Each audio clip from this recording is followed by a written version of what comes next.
Not a problem. So welcome everyone to this online forum, and thank you for joining us from wherever you are. We've seen a couple of hellos from Cape Town and from Johannesburg as well. It's an absolute pleasure to have you with us today. My name is Dr. Sizakele Marutlile, and I'll be in conversation with the one and only Phakamisa. I think you run the risk often when you try and introduce people of either including what they'd rather not talk about or excluding what they'd rather talk about. So to avoid that risk, I'm going to ask Phakamisa to introduce himself to us before we get started and dive into this wonderful work that he's presented to the world. So Phakamisa, how would you like to introduce yourself? Sure, this is a very difficult one. My name is Phakamisa Ndzamela. I am 36 years old. I live in Cape Town. I grew up in the Eastern Cape, come from a small town called Mthatha. I completed my matric at a missionary school called Mariazell. I went to Wits University, not the University of Pretoria. Yeah. I've done a short course here at GIBS. So I should be given a permit, course Finance for Non-Financial Managers. Yeah, it was a short course. I wouldn't call myself alumni. Okay. And I'm the author of Native Merchants. I'm a journalist by trade, believe it or not. And I'm now based in Cape Town working for an education company. I manage a scholarship fund that funds the tuition of academically deserving and financially needy Black learners. So I go out to raise money for the tuition or scholarship of Black money, so of Black people. So part of my life is to live up to my name, which is Phakamisa, try and uplift and empower. Yeah. I am still involved in the media in a lightweight. I produce a show in KZN on a pro bono basis. It's a personal finance show. It's called Imaliam. We teach people in rural areas on how to manage matters affecting their pocket. Of course, I can't offer financial advice. We've got a financial coach that does that. That's how boring my life is. And I'm the author of Native Merchants. It is nowhere near boring. Your life has as many threads as this book does have. Welcome, somebody from Tsakane. I just saw somebody say hello from Tsakane. So Phakamisa, reading this book for me was such an immersive experience. I mean, there were so many threads that we could pick on, right? We could either pick on the story of resistance, the story of erasure, of correction, of historical insertion, of displacement. I mean, it is a deeply, deeply rich and very well-researched book. But I think the place to start always is to find out from you why this book and why now?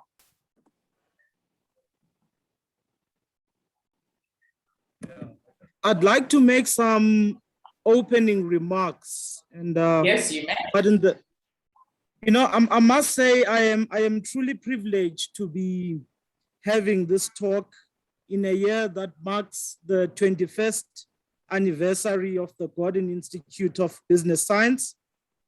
I think the GIBS Society is truly indebted to the generosity of the insurance merchant and founder of Liberty Life, Sir Donald Gordon.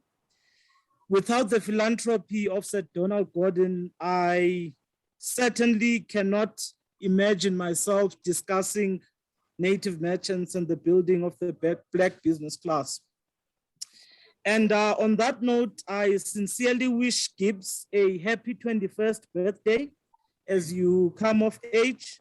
And I am hopeful as you grow older that as an African institution, GIBS scholars and alumni will consider doing aggressive research and company-specific studies on the history of Black-owned businesses in South Africa. I think we'd all agree that it may not be strategic to provide durable business and economic solutions for the future without understanding the deep history of enterprises in South Africa. The history of Black business remains underwritten, and we owe it to ourselves to correct that imbalance if we are serious about providing solutions in the future. I invite you all, humbly so, to acquire this book. It has a lot of tentacles. It talks about Black people or Africans mining in the pre-colonial era, in the during the diamond boom of the 1860s, Black people mining in their own right with their own licenses.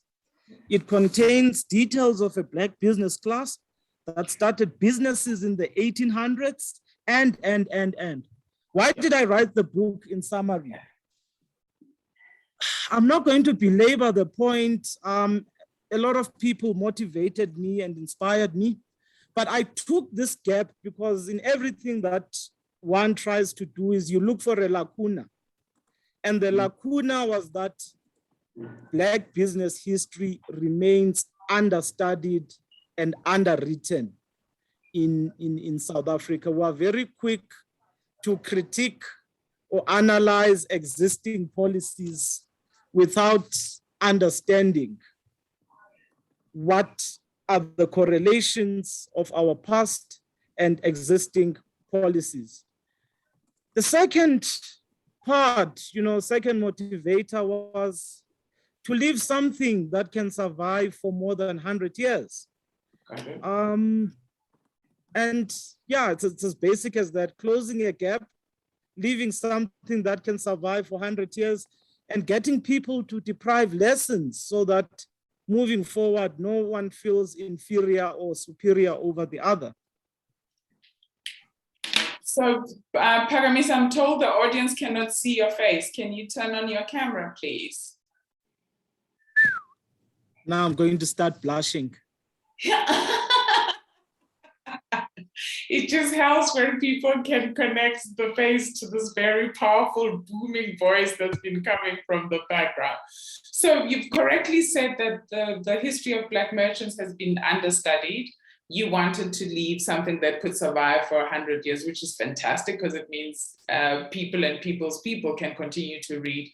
But as I was saying at the beginning of the call, I felt that the book is a truly, truly rich experience and an immersion in history. So I picked, for example, the issue of displacement, because somewhere in the book you talk about land, and land is always going to be a contested territory. You talk about historical insertion. There's a lady in the Eastern Cape who runs a glorious hotel business. I mean, back long before anybody could have understood that. You talk about correction. We experience Sol Plaatje, we see ZK Matthews, we see Merafe, we see Morocco, we see Shabalala, we see Maponya. You're helping us just weave the past into the present. My question to you, though, is how do you feel that people can make that connection? What are the gaps that exist in policy today that you think can be filled by an understanding of what's come before us? Thanks, Doc. Let's start in Kimberley, because the basis of South Africa's capitalist economic structure was arguably formed in Kimberley from an industrial perspective. A few people know that in 1867, when people bought tickets from Australia, from England, from America, came to South Africa, what were the natives doing? Were they so proud of their fat oxen that they couldn't stand up, and just run to Kimberley or something? Yeah. That wasn't the case. In 1867, there is a non-racial demographic population was set up in Kimberley. Black men, white men, Black females are mining alongside everybody in Kimberley. Yeah. Now, in the early days, it was so easy to find diamonds. You didn't need, even if you were lazy, by just scratching the surface, you would find diamonds. I want to illustrate a few things. Yes. The third diamond was found by a native. In September 1870, a Khoi woman sold a 61-carat diamond for 300 pounds, or its equivalent. And there are a number of stories like that. But what happened, colleagues? Well, you had people that were very uncompetitive, yes, that could not accept the fact that Black people can mine alongside white people. What did they do? They stripped Black people of their mining licenses. I will quote, one chauvinist that I cite in the book, who went by the name colonist, upfront colonist. He says, so long as natives hold claims, that is mining claims or licenses, there will ever remain the possibility of their becoming the agents and receivers of their colored brethren, such of our servants as choose to appropriate our diamonds. Furthermore, it is quite certain that they will always be suspected, and suspicion sometimes on the diggings leads to very serious and deplorable results. Yeah. Now, listen carefully. Yeah. It would be almost impossible for white men to compete with natives as diggers. The mere difference between their living expenses, the cost of passage from abroad, the rates at which natives would sell their diamonds, and in fact, not to argue further upon a truism, the difference between the general wants, necessities, character, and position of two races utterly forbidden. Now, this is one of the chauvinists. What is the underlying factor here? People were not interested in competing. Now, to a point of relevance, Doc, you might ask yourself sometimes, why does the Competition Commission behave in this manner? Mm-hmm. If inequalities in this country were created through uncompetitive behavior, do you use traffic regulations to combat uncompetitive behavior? No, you use competition regulation. That's the first component. The second component, if we are to draw some relevance, people have a fit and song and dance on the mining charter of this country. Mm-hmm. It makes investments in South Africa impossible, da, da, da, da, da. When you read the archive of the 1800s, you soon realize that it was not because of the laziness of Black people that they did not participate in mining, but because they were stripped or mugged of their licenses. When there was a heist for land in this country, it was not just land, it was land pregnant with minerals. I don't know if that answers the question, Doc. No, it does answer the question, because what you're addressing here is the theme that I was pulling out earlier, which is this idea of dispossession, right? Whether it's dispossession of land, dispossession of opportunity, dispossession of rights, all of those things can hang in a box called dispossession.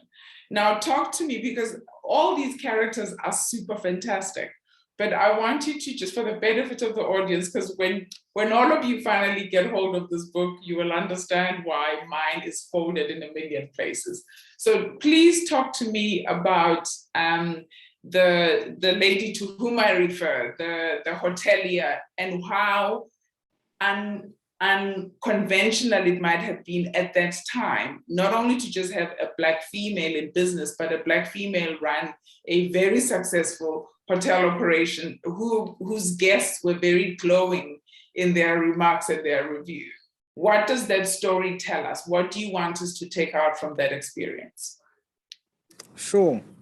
So, I mean, the notion that, here's another theme that comes out from the book. The notion that women in Africa could not participate in economic activities is nonsense.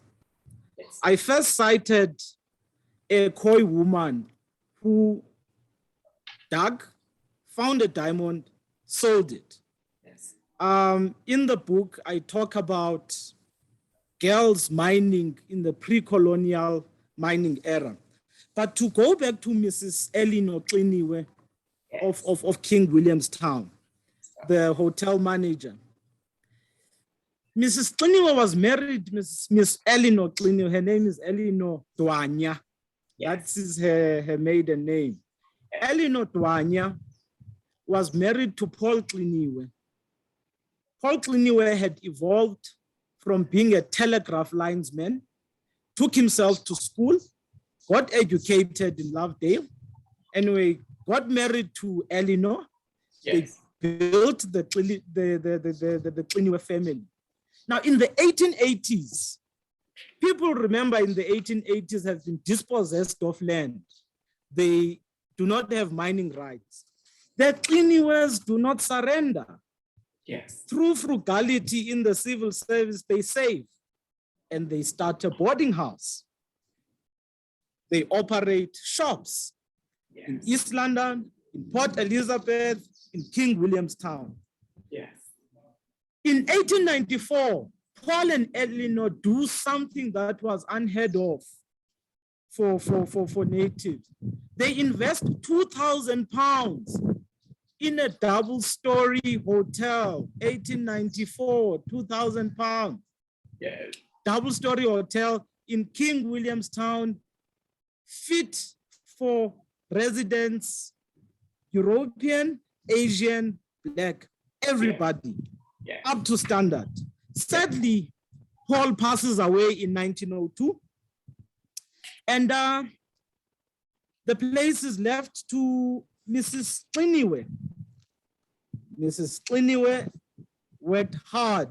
She actually insisted that she wants to buy the business and not just inherit a half share from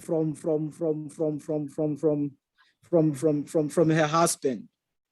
Now, Mrs. Kliniwe worked so hard, you know, after Paul passed away. She retained the business. It did not collapse under the female hand. Yes. You know, when Mrs. Kliniwe passes away, she's got properties in East London, King Williamstown, and Cape Town, a place called Vasco Estate. I think it's in Brackenfell. Now, sadly, as Mrs. Kliniwe passes away, she needed to bequeath the estate. Now, here's an amazing thing in the book.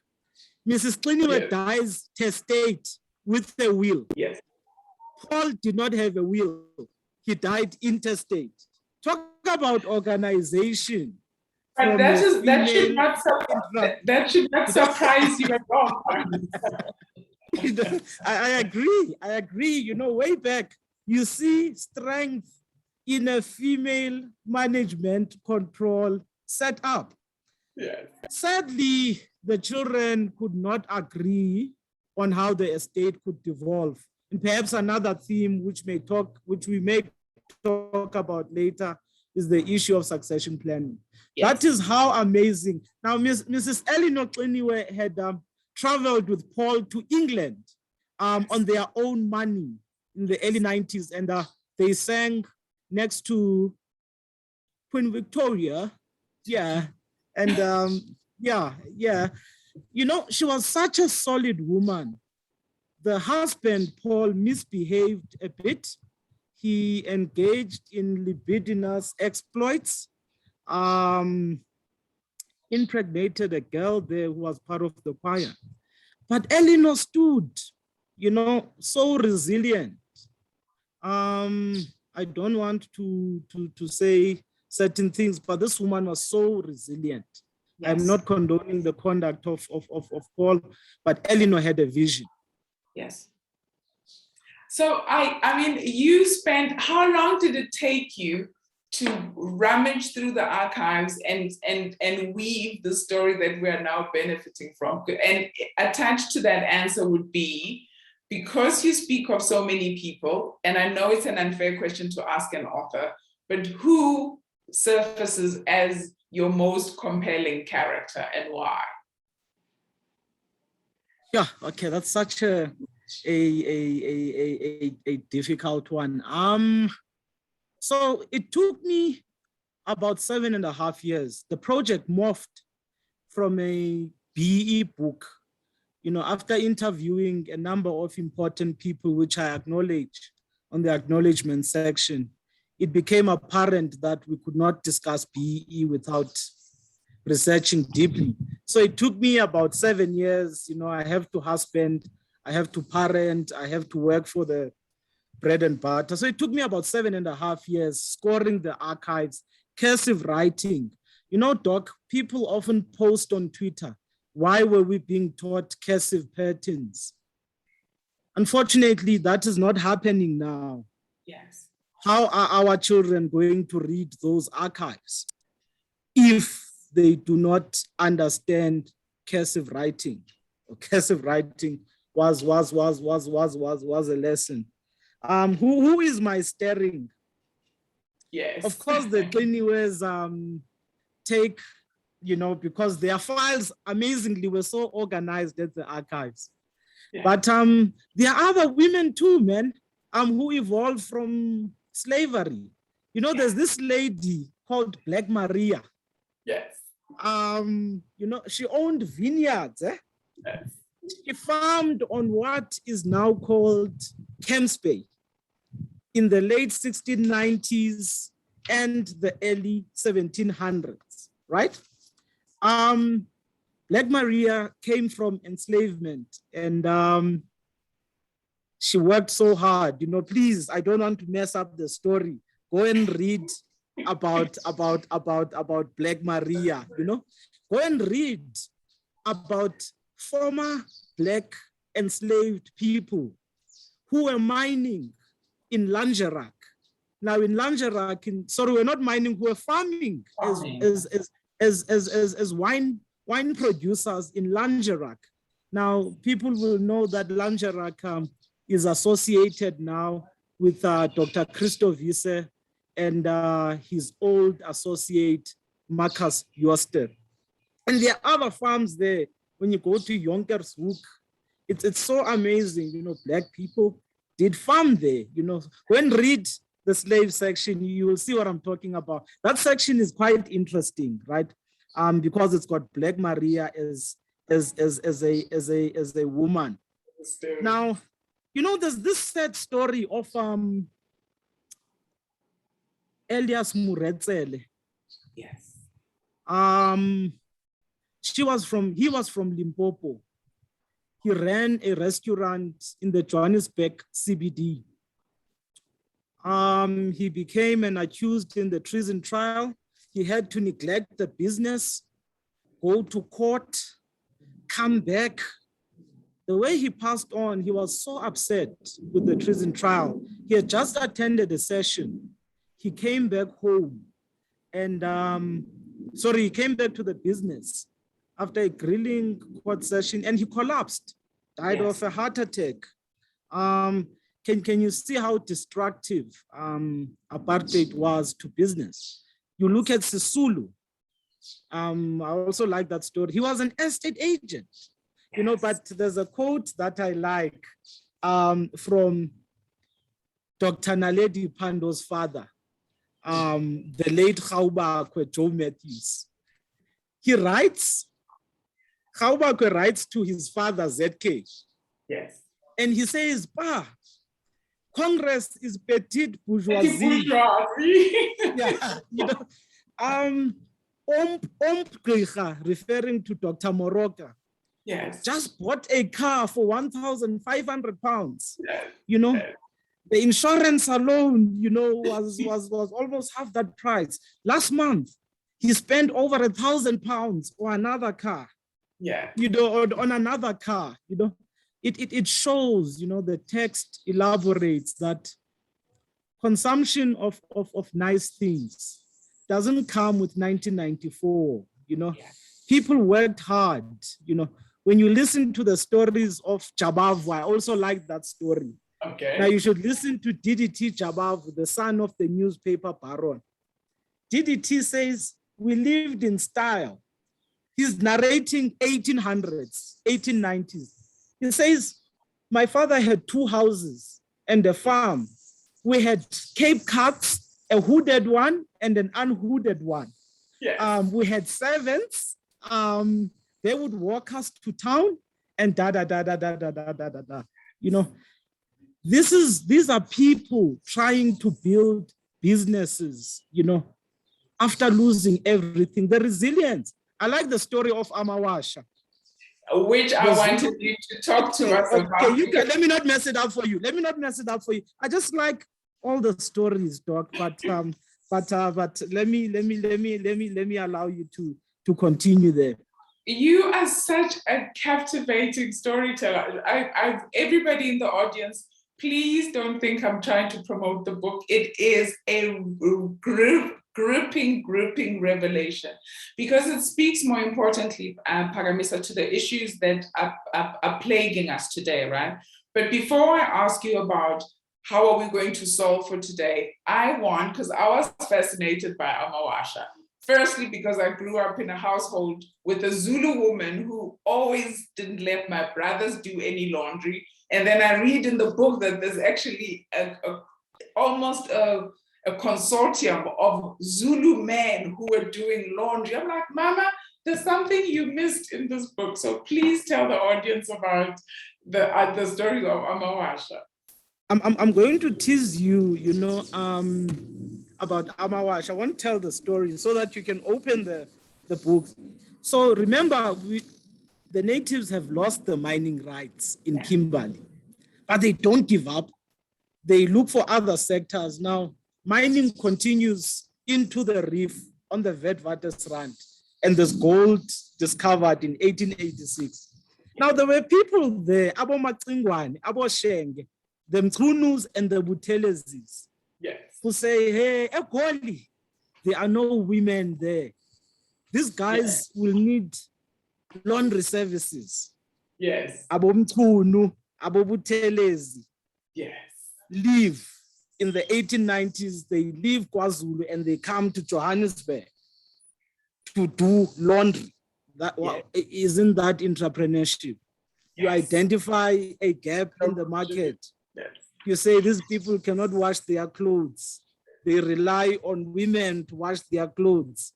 Tina were coming. Yes. Now the Amawasha business was so big, Doc, that the Concordia Mining Company in the 1890s received 350 pounds annually for letting property to the Zulu Washermen's Guild. The Braamfontein Estate Company had at some point in the mid-1890s received 2,400 pounds in rent from the Amawasha. Now, of course, the native is prospering. They are washing laundry between Auckland Park and Braamfontein. What happens to Amawasha? Obviously, some people who dabble in counsel and business start saying, well, they're making it dirty. It's disgusting, you know. Amawasha get pushed out to Klipspruit because they are causing pollution. And what happens? Europeans are invited to participate in offering laundry services. And because of their networks, of course, which Amawasha didn't have, they mechanize their businesses. Again, uncompetitive behavior. How must it be fought? Through traffic regulations? No, you think not. But somebody has just asked whether most of the characters are from the Eastern Cape, or did you manage to dig some people from the old Transvaal? I didn't want to do this thing of a Cosa Nostra. No. The book is diversified. Elias Muretsele is not from the Eastern Cape. He's from Limpopo. Richard Baloyi is from Alex. Yes. But via Limpopo. AWG champion is from KwaZulu. Yes. Amawasha from KwaZulu. Mahotis, Free State. Mirafes, Gauteng. Yes. There are people from the Northwest that are mentioned in the book. So it is not an Eastern Cape project, no? Okay. It's a national project. Okay, well, Nkolisi has been answered. So now, and I'm very mindful that I want to get as much from you as possible, but also just to give the audience an opportunity to ask some questions. Here's a question I now have for you, because you speak very passionately about the origins of the native merchant, and you speak also very convincingly about their ability to create legacy businesses. What is the lesson then for today's BEE millionaire or gazillionaire? Because what is being offered is a presentation of a picture that says this emerging class is not building to last. The consumption pattern continues to undermine our objective for building sustainable enterprises. How would you respond to that? Sure. So thanks, Doc. That's a very important question. First, we must deal with the issue of firsts. That is a problem that has come with 1994. First this, first that. If you go through this text on native merchants, you will soon treat yourself out of that ignorance or cure yourself out of that ignorance. The issue of firsts really causes problems because it says Black people couldn't have done businesses without BEE. Now, I've demonstrated successfully here that Black people did business during the most difficult times. You may ask, how did they raise capital? First, as a lesson. They did syndicates like Stockfelds. Unfortunately, they didn't split their proceeds from Stockfelds and buy some fancy drinks, which I will not mention on this platform. Yes. They built printing companies, but they also borrowed from white people who had capital. Must also acknowledge that there was some form of cooperation. One first lesson, we need you cannot build proper businesses just from a racial perspective. If you are serious about building this country, you've got to have a non-racial perspective. That is how capital operates. Go and raise the cheapest capital that you can find. The Black people of the 1800s could raise capital. If they couldn't source it amongst themselves, they could go elsewhere to raise the money. The second part, we've got to be honest with ourselves. As much as there were terrible laws that affected our forefathers' businesses, the anti-competitive behavior and so on, the issue of succession planning is a cause for concern. It is difficult, and as demonstrated in the text, for Black businesses to continue 3 generations down or 4 generations down. That talks to succession planning. We saw it with Qiniwe. Yes, there were legal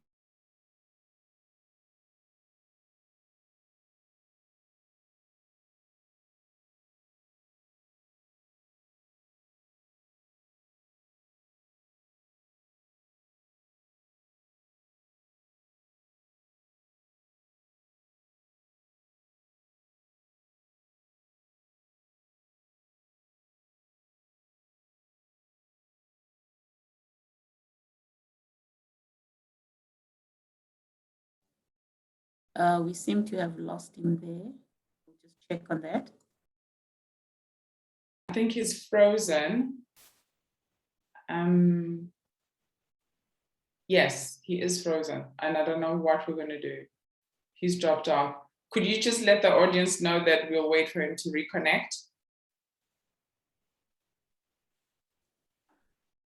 Apologies, everyone. We're just waiting for him to reconnect. Probably in the next minute or so. I think he realized that as well. Apologies.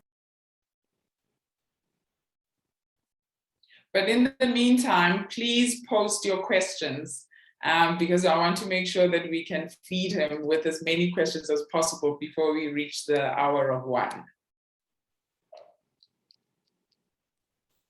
Yeah, and our time is now 12:42, so we should be wrapping up soon. Thank you.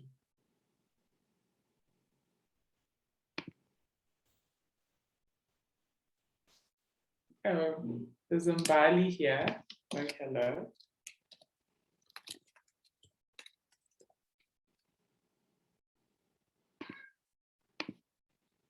I think it's just connectivity.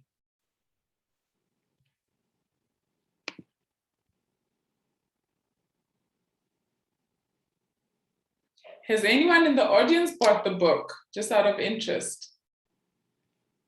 Let's see a raise of hands. Wow, wow. Well done. Sure. Yeah, I don't know what happened there. Got cut. Apologies. Apologies. No problem. I can confirm, hang on, Phakamisa, whilst you are away, I can confirm that 5 people in the audience have got a copy of the book. So we are growing the circle. But yes, thank you. Thank you. Succession planning is a lesson from the book. We really have to think carefully on how we bequeath businesses. If they are to live for over 100 years, it would be so sad. You know, the new large BE companies are only 25 years old. Yes. One of my fears is that when you go to their websites, not all of them, but a huge number of them do not have a layer of management below the founders. And the founders are getting old. Yes. Can you imagine, after all the work that has been done, that these BE entities run a risk of not making 50 years? Yes. Our children and grandchildren are going to be discussing this thing now in 2094. That would be an embarrassment. So then the question I have for you is, what then do you, so let's imagine this. The president says, I have read your book, Mr. Phakamisa, and I'm woken up from my slumber. I have a fresh understanding of where we come from. What do you think should be happening in terms of policy, legislation, but also just behavioral adjustment on our part as Black people, whether we are young and emerging professionals, whether we are a middle class that's building for the future? What are the lessons here? What are the things that we need? What are the mistakes we need not repeat? Sure. So we know that competition plays a huge role in encouraging or discouraging businesses. I'm not going to dwell on succession planning. What could be done if we learn from the book? You know, a capitalist class is also built from state assistance. If you look at Mitsubishi in Asia, it was born out of state assets, and it grew to be what it is today. In South Africa, I think we have not seen unbundling of state assets weighed on the side of Black business people. If you look at the early 90s, Telkom was initially unbundled to Malaysian I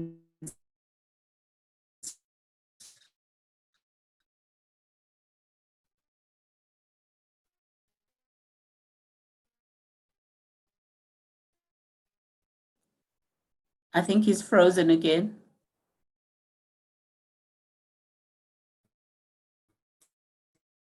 No. Phakamisa, oh, he is frozen again.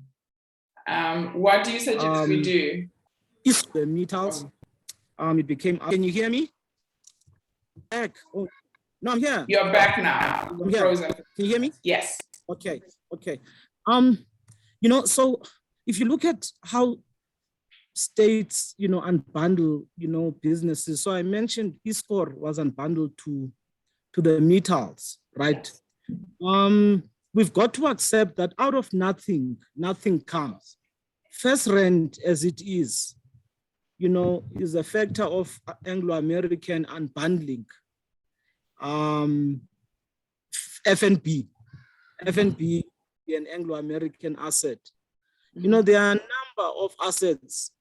Take the second national operator, Neotel. Yes. That was part of Transtel. But Tata came in there. I'm not being xenophobic, but I'm saying if you want to build a capitalist class, the state must be involved in that unbundling process. It is going to be interesting because there are some signals on ports in this country. It would be interesting to see how that happens. If I use my journalistic mind, which I avoided in the book because the book is based on facts and not analysis. Yes. I think looking at the tight balance sheet of the state, there's an opportunity. Okay, we must commend them. SAA was unbundled to a Black Empowered Consortium. Yes. I think there's room to continue on that trajectory, Doc. I think there's only one family that runs a private rail coach in South Africa. I think it's the Force family, Rovers. It's beautiful. Transnet is still holding Blue Train. I think people who are serious about running a luxury train, there's an opportunity there. There's a lot of assets. I heard IDC is looking for a buyer of its fertilizer company. Fourscore, it's been sitting on that balance sheet for some time. Sadly, there's an international bidder there. Let's see how that is going to happen. But certainly, I'm not staring at people's ports, but I know before that acquisition happens, it will have to go via DTI Campus Square. We have a few questions from the audiences. Fantastic. What question is that? We've got one question from Kolisi. He says, so with the current monopolies killing just about everything small on their way, how do Black merchants or entrepreneurs navigate this? And we've got another question from Rio, who says, Phakamisa, does this book build on the work started by Placky post the 1913 Land Act and later books by Charles van Onselen? The seed is mine. So does it build on that? So those are just some of the questions, and the others are on BEE. So if you can take those. Thank you so very much. So I'll start with the monopoly question. You see, Mxolisi, unfortunately, this is how business works globally. If you are not a monopoly, now this might be contrary to what the guys at DTI campus are trying to do. If you are not a monopoly, or if you don't strive to be a monopoly or an oligopoly, you get eaten for lunch. What advice do I give? I think really we must park the egos that Phakamisa owns this business. There's an opportunity to merge these fragmented businesses. to create something super big, policy that is going to be a monopoly, or an oligopoly. If we don't do that, I think we're going to be eaten for lunch. You know, there are roles that SMEs play that large corps do not play. SMEs that thrive are often in the convenience space. Your plumbers, night shops, you know, that open when your large shops are closed. You're an entrepreneur, policy. As an SME, I'm sure you would identify sectors where big players do not compete in. And that's how you shape yourself as an entrepreneur, as a small entrepreneur in those niche industries. Awesome. Do I build upon Plaatje? Yes, you know, post 1913, actually even before 1913, Plaatje is cited as a director of a media company. Koranta Yabatswana, Tsala Yabatswana. Plaatje, you know, was involved in newspapers. Brian William has done a lot there. I do use a combination of the archive from the Mulema papers. Those papers are seated at VETS. Plaatje's papers are seated at VETS. You can access them, the archive, but I also borrow from Brian William. Do I borrow from the Seed is Mine? Yes, I do. Charles van Onselen. On the Seed is Mine, he actually does Amawasha too, on New Nineveh, New Babylon, the story of the Witwatersrand. But on the Seed is Mine, to answer you, Gus Maynard himself had a transport business on the creaking Volkswagen. Gus Maynard delivered produce using, you know, he had a transport business before the engine. So I do borrow from Charles van Onselen, and I do build beyond 1913. There are stories beyond 1913. Richard Baloyi, you know, is post 1920. He emerges from a taxi driver to a bus owner. Now listen to something amazing about Richard Baloyi. He was also an ANC member, by the way. So the whole notion that people are businessmen because they're ANC members is nonsense. People were business people before the ANC was formed or before the ANC was in power. Of course, this is not an attempt to defend the tender broking baron, because their business model can never be sustainable. But Mapikela owned businesses as a speaker of the ANC. Now, Baloyi, he wants to go and have a medical procedure. In the early 50s, he applies to the Department of Interior. Yes. Now, if you want to go overseas, even today, they check if you have money. Yes. So that you do not become a burden there. Yes. I know they said Baloyi's financial credentials were absolute. His wife runs rent-generating properties. He is a bus owner, you know. He's also a director of some land company. So I do build. I end, you know, I didn't want to put Maponya, but I guess you cannot not mention Maponya. But I end with a beautiful story of Chabalala. Yes. Also, yes. I use the archive from VETS, how they emerge from labor tenants in the Free State to be ballers of Soweto, with limitations, of course. So, Phakamisa, I'm sure the audience is like me. We would love to stay here and listen to you all day. I'm looking at our time. We have 5 minutes to go. What in your closing remarks would be the one takeaway, the desired takeout you want us to have from reading this book? Because you have woken us up to things we misunderstood. You have directed us to things we did not know, but also you have said, in not so many words, that ignorance is curable, that we have to challenge ourselves to understand where we come from so that we have a clearer pathway of where we're headed.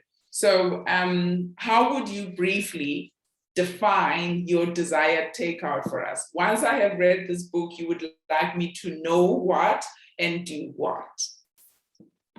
So once you read the book, hopefully you will be treated or cured from the ignorance that Black business starts in 1994, large Black business starts in 1994. You will learn to deal with this whole notion of firsts. First Black to own a football club, to go to, there's a guy in the book, James Dwight, he was a grocery store owner. He took a team to England in the 1890s and they played against Manchester City, Newcastle, Sheffield, and da-da-da. Big lesson, it has been done before, guys. It can be done. How do we do it? Cooperation. You know, we need to leverage off each other. I still believe in non-racialism. And I think to build solid businesses in the country, you've got to have a non-racial approach. I think that should be the lesson. I did not write native merchants to say that Blacks can do it alone. No. Capitalism doesn't work like that. If you are a businessman and you've read this book, you need to be worried about succession planning. It is not taboo in policy if you've got a son-in-law and they are smarter, give him to run the business. If you've got a makoti who is solid, give them to run the business. You do not need to keep management control in the family. Yes. You know, you can bring external people. You know, there's a popular retailer in the country, I'm not going to mention them. You know, they're large. They had a bit of a struggle. They went overseas and got a CEO, an international CEO, to run the thing, and the children remained as board of directors, of course, with equity interest. That business did super well. Yes. Those are one of the few lessons. I could go on, Doc. I could go on. But for people to listen to my boring voice more, I'm at Exclusive Books. From 5:30 this afternoon or early evening, I'll be signing books ahead of the launch at 6:30. Fantastic. Which Exclusive Books? There's Hyde Park and Rosebank. Rosebank Mall. Fantastic. So thank you so much for giving us of your time. And I'm sure everyone in the audience, I can see people are saying, agree with you, Pax, ha, ha, ha. So you've got a lot of fans in the audience. But thank you for just doing more than just granting us a book, but helping us revisit our history so we can walk into the future with a level of confidence. Thank you so much, Phakamisa. Thank you, Doc. And thanks to GIBS. Happy 21st birthday. And may this session ignite more aggressive research on native merchants. Inquiry shall continue. Thank you so very much. And you take care. Bye-bye.